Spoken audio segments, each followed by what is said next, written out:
There are so many different sayings that people hold on to in regards to the scriptures. The religion of Christianity has many different mindsets and understandings that people widely accept, but they actually don't really understand what it is that they're saying. This is what we call a Bible. It contains both what people label as the Old and New Testament. What a majority of people do is read the New Testament and then a few chapters, verses, or books from the Old Testament, and from that, they feel that they have a good understanding of their faith. They start at the end of the book, build their foundation from this, and then apply that foundation to fit the Old Testament whenever they decide to try to read it. When many people get to books like Leviticus and Deuteronomy, they simply say, "This no longer applies to me, so I don't need to read this." And from all of that, there is a strong disconnect between what people believe and what the Bible actually says. And the diagnosis is from two main reasons. One, people aren't reading the Bible for themselves. And two, people have been led by false teachers who have given them a false understanding of what the Bible says. For me personally, a long time ago, as I started evaluating what I know and believe to be a part of my faith, I had to go back and ask myself serious questions. And if the answer was not yes, I told myself I had to go back and relearn it. So I'm going to ask you that same question, and on your own, please ask yourself this as you go over what you believe and why. The question is, ask yourself, if I didn't hear this at church, or this wasn't something that the majority of people who call themselves Christians believe, would I get this understanding from reading the Bible on my own? That's simple. This was the same thinking I used when I started evaluating the rapture doctrine. If you watch the End Times Prophecy series, you understand why that doctrine should be discarded. So many of us fight for these things that we believe in and different doctrines that we have been taught. But the scary thing is that much of these ideas and doctrines and philosophies and traditions of men, they do not come from the word, but from man. In Colossians chapter 2, verse 8, the Apostle Paul warns us, "Beware, lest anyone cheat you through philosophy and empty deceit, according to the tradition of men, according to the basic principles of the world, and not according to Messiah."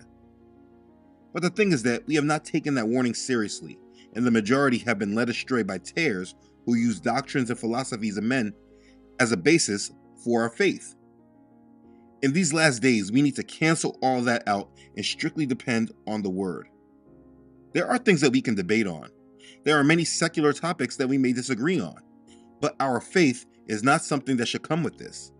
But because we know Yahusha prophesied of the wheat and the tares, we know that there will be a counterfeit people who will look like they hold our faith, but in the end, they were actually weeds. What we believe and how we come into our faith in Messiah is truly important because we do not want to be led by tares. So it is important that we put away all the doctrines of men, all the philosophies of men, and just give the word the final say. And so as we prepare for our Father's kingdom, we need to clean house and prepare ourselves as an unspotted bride for the bridegroom. One of the most scary verses in the Bible is one that I use regularly. It is found in Matthew chapter 7, verses 21 through 23. "Not everyone who says to me, Adonai, Adonai, shall enter the kingdom of heaven, but he who does the will of my Father in heaven.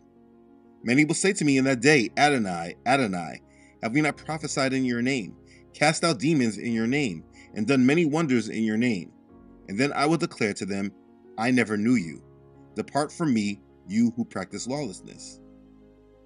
It's so scary to really hear that we could be doing many things in his name and calling on him, but he will tell us to depart from him because he never knew us.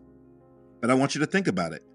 What was the accusation that he gave when he said that he would tell us to depart? He said, "You who practice lawlessness." You see, to be lawless is to be in a state of disorder due to disregarding the law. But wait, that doesn't make sense, because in Christianity, we are told and made to believe that we are not under the law. Why would he tell me to depart from him if he nailed the law on the cross? That makes no sense. Is the Bible contradicting itself? No, it's not. The Bible is not contradicting itself, but it's possible that how we might have learned the Bible is contradicting what Yahusha himself has said. Again, go back to it. If you didn't hear this at church, or this wasn't something that the majority of people who call themselves Christian believe, would you get this understanding from reading the Bible on your own? Not just picking out a few scriptures and isolating them, but reading it and studying it. Because yes, if you just started reading the New Testament by itself without ever reading the Old Testament, then I'm sure you could come to a conclusion of lawlessness. But this is only because you do not have proper context. The Bible is a complete book that must be used in completeness. We read it and understand it precept upon precept. You cannot start at the back of the book and then assume you understand what was truly happening and how we got to these understandings. I have been led to handle some difficult topics over the past few months, and it is at this time that we're going to handle a huge one. We need to understand our relationship with the law and statutes of Yahuah given to the children of Yasharel. My sincere desire is that no one following this ministry should ever hear, "Depart from me, you who practice lawlessness. I never knew you." We need to understand this topic about the law. And if you don't mind bearing with me, I'd like to make sure that we are all ready for our King Yahusha. Let's begin. Okay, so let's just deal with this first. Let's get this out the way. For many people, if you have only heard this topic spoken of from the Christian pulpits, then some of this may challenge your original understanding or your thought. Please don't come at me first before you pray about what is being said, and please don't start speaking before you watch the video in its entirety. I understand the cognitive dissonance that wants to activate right now, so I'm going to try to deal with this topic with care, as I do most topics. The first things that people want to throw at you is that the New Testament clearly says we are not under the law, but grace. We can grab many different scriptures from Paul, and it clearly says that we are not under the law. For as many as are of the works of the law are under the curse. For it is written, "Cursed is everyone who does not continue in all things which are written in the book of the law, to do them." Galatians chapter 3, verse 10. "For sin shall not have dominion over you, for you are not under the law, but under grace." Romans chapter 6, verse 14. "For Messiah is the end of the law for righteousness to everyone who believes." Romans chapter 10, verse 4. And yes, there are a few more like this. So yes, I know the immediate thought is to just reject what I am bringing up here. I get it. But if you go back to my original point about reading the Bible in its entirety, understanding it from the Old Testament and then moving into the New Testament, these scriptures don't come at you the same way. Again, we read it precept upon precept.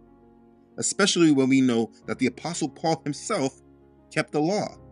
He said, "Do we then make void the law through faith? Certainly not. On the contrary, we establish the law." Romans chapter 3, verse 31. You see, Paul himself was a Pharisee, a strict adherer to the Torah. As a matter of fact, all of the disciples were. I mean, they were not Pharisees, of course, but they all observed the Torah and lived under the ways of Yah. There are no examples found in the scriptures that show righteous men that ignore the Torah and live lawlessly after the law was given. Not one example. I mean, Yahusha, our king, he followed the law. The disciples followed the law. As you read the New Testament, the one understanding that you should have is that everyone that's writing this New Testament kept the law. It was their way of life. It was their culture. So now, in these modern times, many of us live as if the law is done away with and we do not need to mind it. We are living a completely different way than any of our examples in the Bible. It's like, here's the Bible. These men all are our examples and show us the way to please Yah and to be ready for him. But then what we do today is practice a faith that doesn't resemble one single person that was found righteous in the scriptures. That makes no sense. So we need to understand this because, like I said, Messiah himself kept the law. Messiah said himself he did not abolish the law. Those are words out of his own mouth. What did he say exactly? "Do not think that I came to destroy the law or the prophets. I did not come to destroy, but to fulfill. For surely I say to you, till heaven and earth pass away, one jot or one tittle will by no means pass from the law till all is fulfilled. Whoever therefore breaks one of the least of these commandments and teaches men so shall be called least in the kingdom of heaven.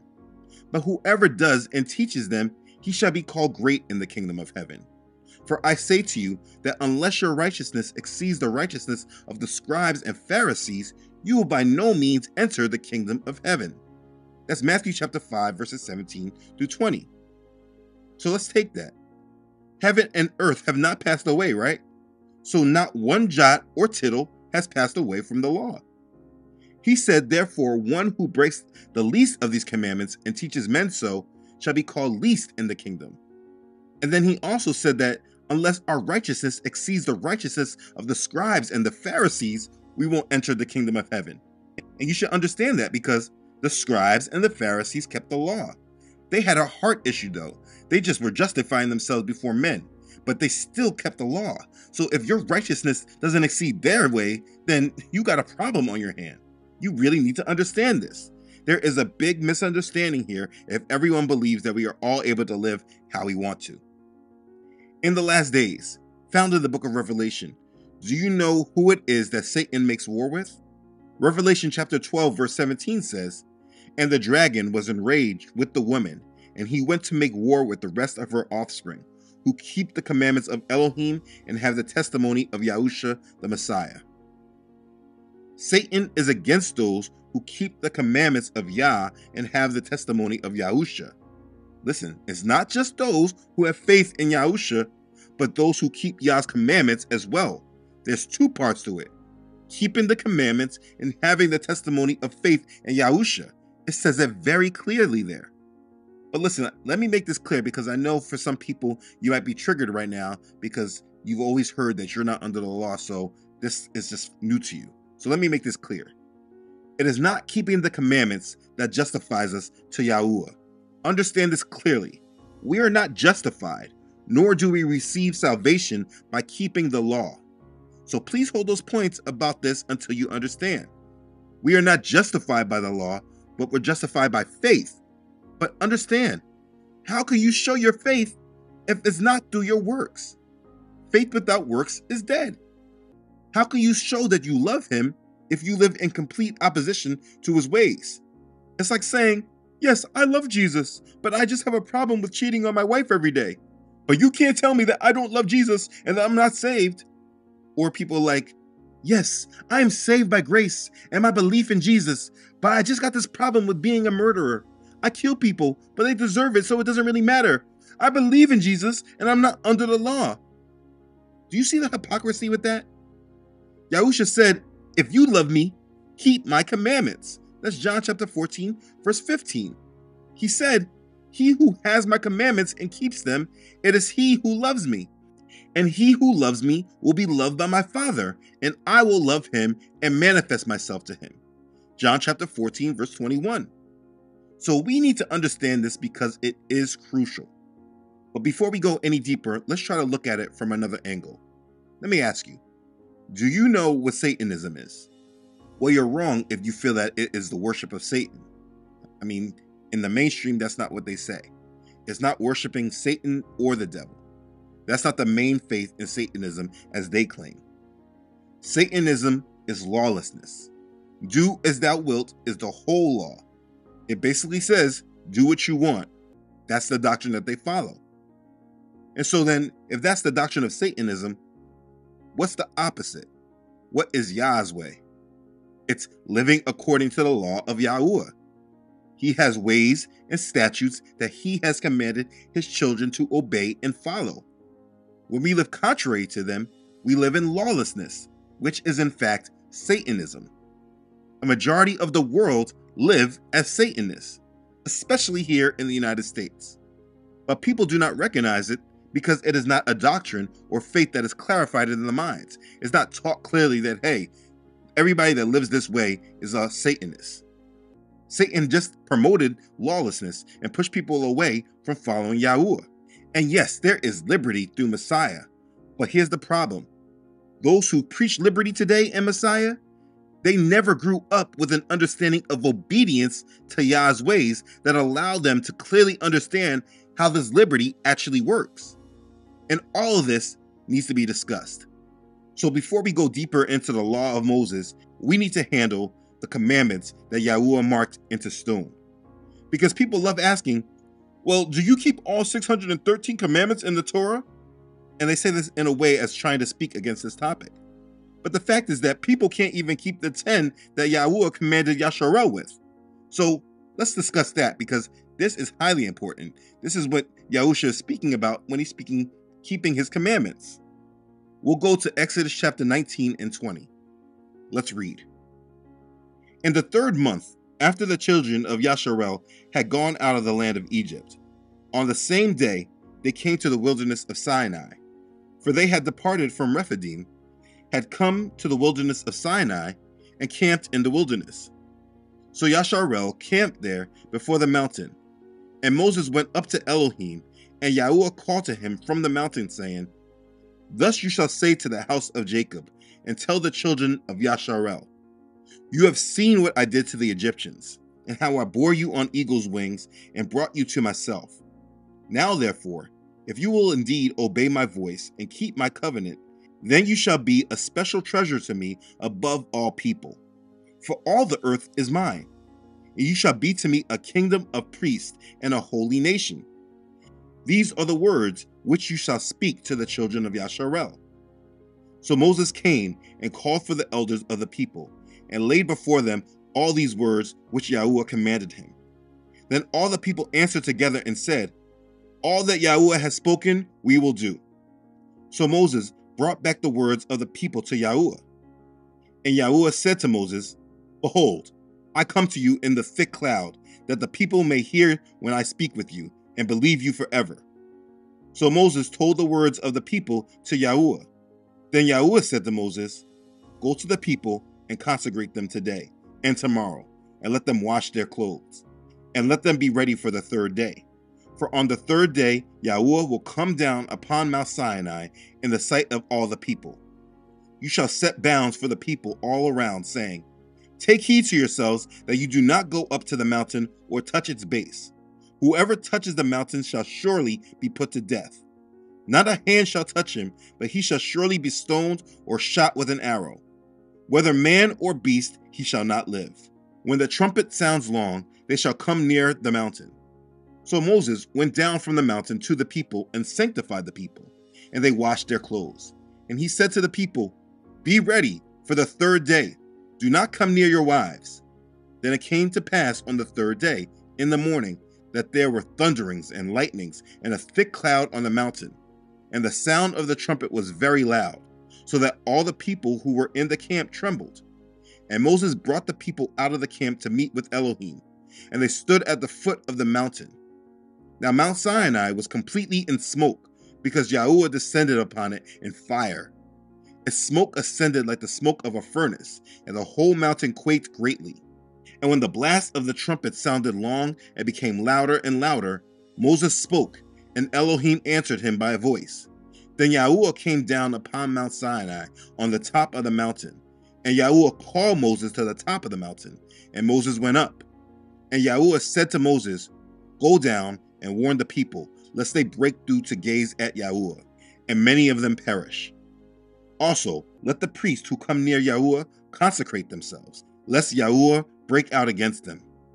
But Moses said to Yahuah, The people cannot come up to Mount Sinai, for you warned us, saying, Set bounds around the mountain and consecrate it. Then Yahuah said to him, Away, get down, and then come up, you and Aaron with you. But do not let the priest and the people break through to come up to Yahuah, lest he break out against them. So Moses went down to the people and spoke to them. That's Exodus chapter 19.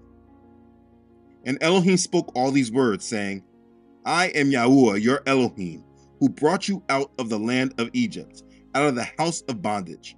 You shall have no other gods before me. You shall not make yourself a carved image, any likeness of anything that is in heaven above, or that is in the earth beneath, or that is in the water under the earth. You shall not bow down to them, nor serve them. For I, Yahuah, your Elohim, am a jealous El, visiting the iniquity of the fathers upon the children to the 3rd and 4th generations of those who hate me, but showing mercy to thousands, to those who love me and keep my commandments. You shall not take the name of Yahuah your Elohim in vain, for Yahuah will not hold him guiltless who takes his name in vain. Remember the Sabbath day to keep it holy. 6 days you shall labor and do all your work, but the seventh day is the Sabbath of Yahuah your Elohim. In it you shall do no work, you, nor your son, nor your daughter, nor your male servant, nor your female servant, nor your cattle, nor your stranger who is within your gates. For in 6 days Yahuah made the heavens and the earth, the sea, and all that is in them, and rested the seventh day. Therefore Yahuah blessed the Sabbath day and hallowed it. Honor your father and your mother, that your days may be long upon the land which Yahuah your Elohim is giving you. You shall not murder. You shall not commit adultery. You shall not steal. You shall not bear false witness against your neighbor. You shall not covet your neighbor's house. You shall not covet your neighbor's wife, nor his male servant, nor his female servant, nor his ox, nor his donkey, nor anything that is your neighbor's. That's Exodus chapter 20. And this is what we know as the 10 Commandments. So let's cover them. The first one, number 1. You shall have no other gods before me. Exodus chapter 20, verse 3. This is a huge commandment in which most people break today. This was a sin that caused Yasharel to be driven into captivity because they served other gods. You should know that Yah does not play around with this commandment. And you should know that this is a commandment that Satan attacks aggressively. Why? Because he is introducing himself as the God of this world. But what he does is deceptive, because the first way that people break this commandment is not by going to Satan really, but is placing themselves as a god. They worship themselves, they put themselves before everything, making themselves as a god, which then makes them commit idolatry. This really is a topic by itself. But understand, most people break this commandment, the first commandment, because they put themselves over Yahuah.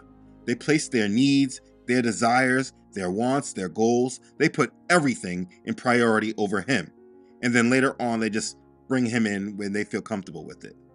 And therefore, they make these other things God over their life, which is exactly a doctrine of Satanism. This first commandment is broken many times by many people, so you need to understand that. But for those that think that you're not under the law, do you think it is okay to put other gods before Yahuah? If you know the answer is no, then rethink your position on not following the law, because the apostles of the New Testament abided in this law too. The next one, number 2. You shall not make for yourself a carved image, any likeness of anything that is in heaven above, or that is in the earth beneath, or that is in the water under the earth. You shall not bow down to them, nor serve them. Exodus chapter 20, verses 4 and 5. You know how many people accept this practice? Like personally, like my grandmother has all these carved images in her home. It's just a thing that their generation accepted, I guess, because it's considered African art, even though they don't really know and understand what these carved images are representations of. They just think it's African. This is a common practice. The Roman Catholic Church itself is probably the biggest breaker of this commandment, with all their carved statues that they worship and bow down to and teach others to do the same. In the Protestant Church, with all that Christmas worship people do every year you see them breaking this commandment, having us bowing to all those Jesus and Mary statues and the mangers and all that other stuff. Back in the day, I don't know if they still do this now, but they used to have us wearing Jesus pieces around our neck, literally with the head of the Messiah around our necks. You see this practice continuously today, and it just goes on without thought or care. It's not even thought of. This was another practice that Yasharel was chastised severely for. So for those that think that you are not under the law, do you think it is okay to make carved images and bow down to them or serve them? If you know the answer is no, then rethink your position on not following the law, because the apostles of the New Testament abided in this law too. Next, number 3. You shall not take the name of Yahuah your Elohim in vain, for Yahuah will not hold him guiltless who takes his name in vain. It's Exodus chapter 20, verse 7. I've spoken about this in many videos. To take his name in vain is to make it meaningless, bringing it to nothing. What could be more meaningless than to not even say it or acknowledge it? To bring his name down to merely a title. But yet, this is what the majority does. We take his name in vain. And he said he will not hold him guiltless who takes his name in vain. A majority of the world who calls themselves Christians break this command, many out of ignorance. But there are others, even after presented with the truth, they fight over it. They don't think that they need to do this. For those that think that you are not under the law, do you think it's okay to take Yahuah's name in vain? If you know the answer is no, then rethink your position on not following the law, because the apostles of the New Testament abided in this law too. Number 4, remember the Sabbath day, to keep it holy. 6 days you shall labor and do all your work, but the 7th day is the Sabbath of Yahuah your Elohim. In it you shall do no work. Exodus chapter 20, verses 8 and 9. This is a huge commandment that is spoken of many times throughout the Old Testament. If you read the Old Testament, you see just how important this command has always been to Yah. But this is another commandment that is broken by Christians as a majority. First off, most don't recognize that they worship the Sabbath on the 1st day and not the 7th day, because Rome changed the time of observance a long time ago. This is why people go to church on Sundays and they don't work on this day. They are unknowingly keeping the Sabbath on the 1st day. So yeah, there's many that do not understand that they follow the Sabbath on the 1st day, and their reasoning for not honoring the Sabbath is different. Growing up under the Christian church, what was taught to me is that the reason I should not honor the Sabbath is because we don't need to anymore, because we rest in Jesus. Well, what does that even mean? I rest in Yahusha, absolutely. I rest in him because I trust him. I believe in him. He's my shield and my counselor.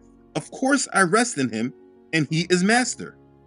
But the practice of resting on the 7th day is quite different than just resting in him. The commandment is that we work for 6 days and rest on the 7th. A day of rest, as he commands, is not a burden. It's a blessing. Just as Yahuah rested on the 7th day after he made creation, we rest on the 7th day as we rest from all of our labor.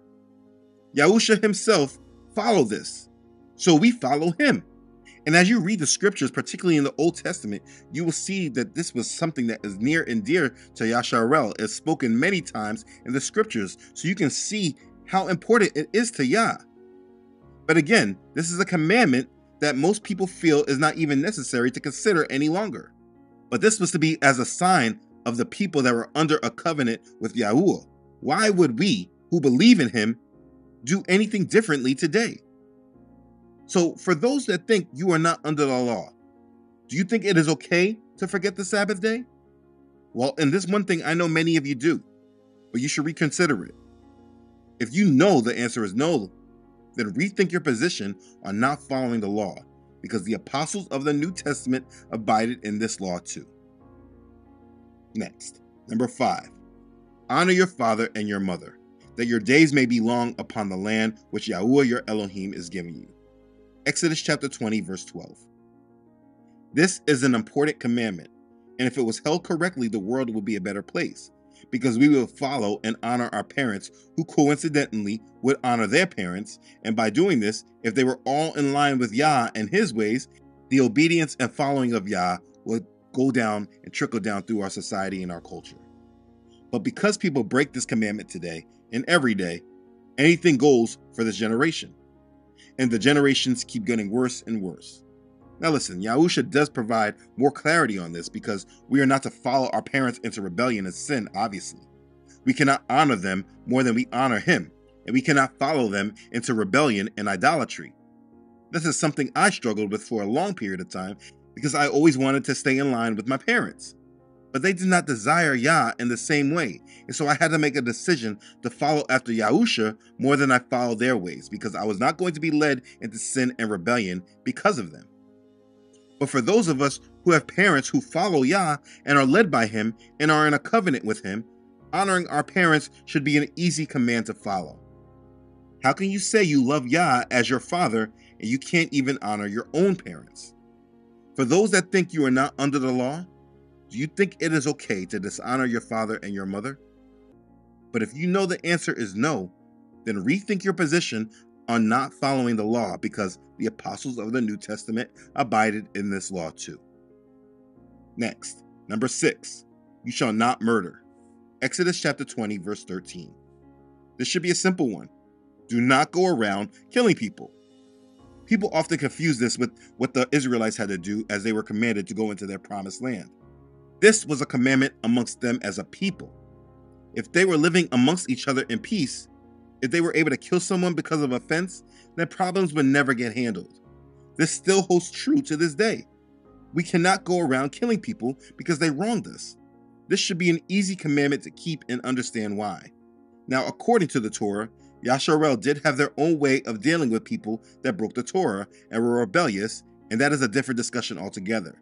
They had order. It's likened to why, if you have an infection in your leg or your hand and it's spreading, what do people do? They cut off the leg or the hand or whatever, so that the infection does not spread. The children of Yasharel had laws, and this was fully understood and explained. In the times that we're in, none of that is justified because we are not a people living under Yah's covenant, so we do not kill. Those who wrong us, we pray for and try to minister to them. But we know that in the end, vengeance is Yah's, and he will avenge us. So we do not commit murder. But for those that think that you are not under the law, do you think it is okay to murder? If you know the answer is no, then rethink your position on not following the law, because the apostles of the New Testament abided in this law too. Number 7, you shall not commit adultery. Exodus chapter 20, verse 14. Another one that is self-explanatory. When we marry, we are taking vows before Yahuah and joining our partner and becoming one flesh. Just as we are not to break our vow before Yah and worship other gods, we should not break our vow with our spouse and commit adultery. An adulterous person was looked upon very badly in the culture of Yasharel. Today, in this lawless generation, adultery and divorce is just common. People make vows before Yah, but unfortunately they do not hold those vows in high regard. But if you can make promises and vows to Yah and not keep them, it does not only say something about your relationship with your spouse, but your relationship with our Creator. We cannot commit adultery. It's just that simple. For those that think you are not under the law, do you think it is okay to commit adultery?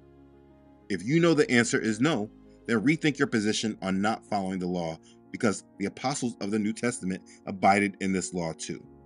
Next, number 8, you shall not steal. Exodus chapter 20, verse 15. Lawlessness. These last few commands are just pure examples of how we are to conduct ourselves. Today, it is clear that we should not murder, we should not steal. But you must understand that during those days, they had no rules or laws. They did as they felt they should. When Yahuah took Yasharel to himself, he gave them order. We should not take things that do not belong to us.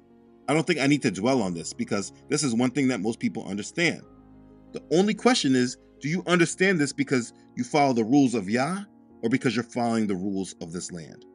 For most that are just following the laws of the land, when things get rough, because it's not Yahuah that's guiding this thought, but the law of the land, you can be led in rebellion. So do this because Yahuah says not to do this, not just because the law of the land says this. Now, for those that think you are not under the law, do you think it is okay to steal? If you know the answer is no, then rethink your position on not following the law, because the apostles of the New Testament abided in this law too. Number 9, you shall not bear false witness against your neighbor. Exodus chapter 20, verse 16. This is another commandment that people break without question.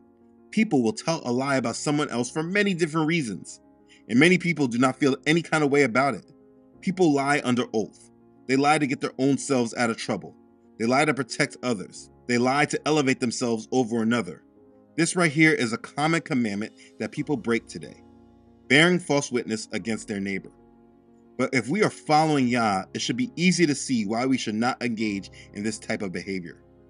By lying about someone else, you can bring judgment upon them or bring things against them that they do not deserve.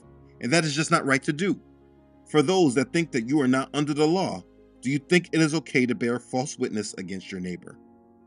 If you know the answer is no, then rethink your position on not following the law, because the apostles of the New Testament abided in this law too. The last one, number 10. You shall not covet your neighbor's house. You shall not covet your neighbor's wife, nor his male servant, nor his female servant, nor his ox, nor his donkey, nor anything that is your neighbor's. Exodus chapter 20, verse 17. To covet is to yearn to possess or have something that is not yours. This is a huge commandment that is broken today because of the wine of fornication spread from Mystery Babylon. Basically, this place spreads this idea of covetousness. We live in this way completely because the culture of the society is marketing covetousness to everyone. That's marketing, teaching us to want what others have. Now, there's nothing wrong with liking something and saying, you know what, I'm going to work hard to obtain this. But there are different depths to this. When you look at what others have and say, you're going to have this for yourself no matter what, it can walk you into a multitude of sin. Looking at your neighbor's spouse and saying you want him or her for yourself is walking you into sin. Looking at their house or their cars and saying, I'm going to figure out how to take this from them.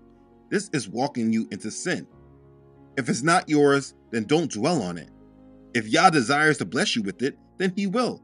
But when you make it your life's purpose, you will not be blessed.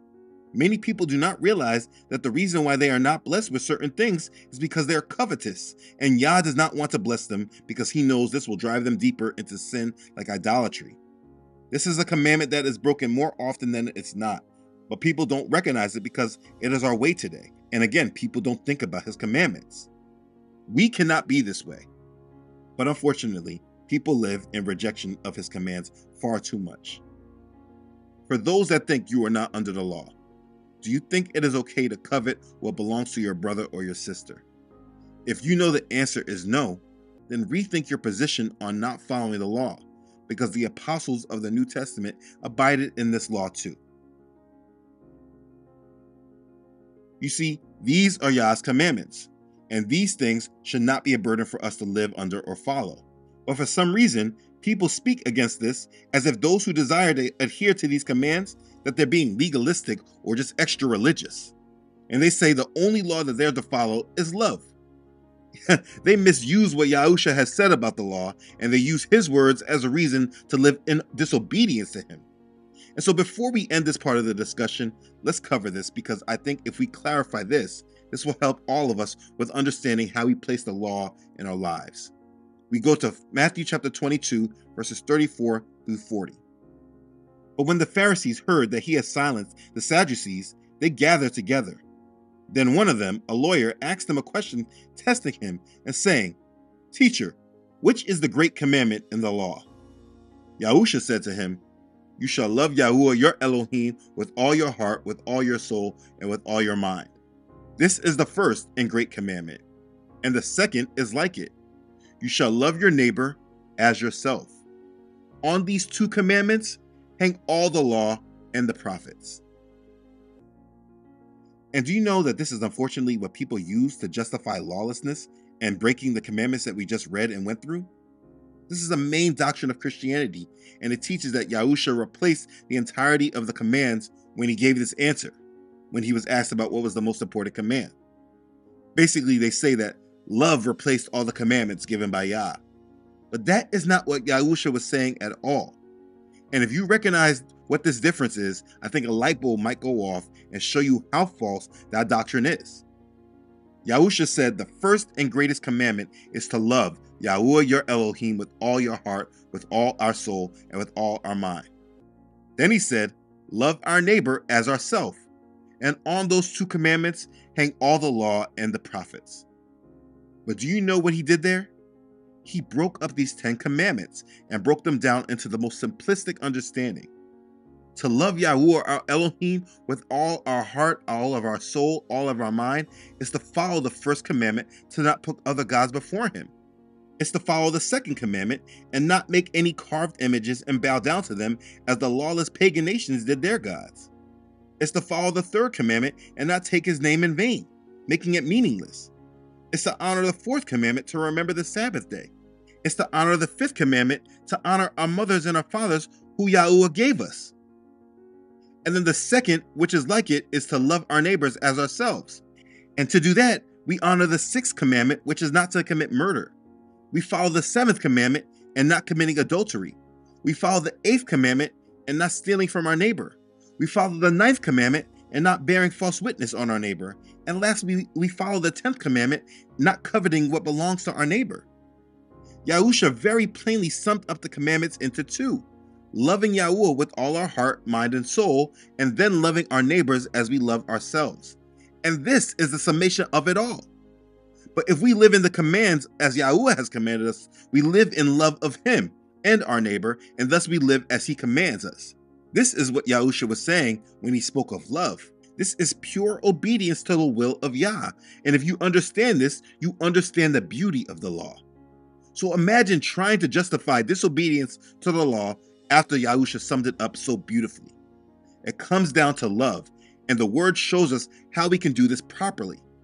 So understanding the commands of Yahuah are not difficult or a burden. We do them because we love Yahuah and seek to live as he desires. When we live in objection to his ways and therefore desire to live how we want to, we are actually living like Satanists and are driven away from our Creator. Following the law does not bring us salvation, but we follow his law and commands because we love him with all of our heart, mind, and soul. And so if you can imagine how many of us who have been led by false doctrines of men have spoken in direct opposition to living in obedience of our Creator, it should all drive us towards repentance. And so if you have ever lived in the false mindset that you do not have to honor those commands, repent from that mindset and turn back to him at once in the way he has guided and commanded us. His ways are not a burden, but they are a blessing.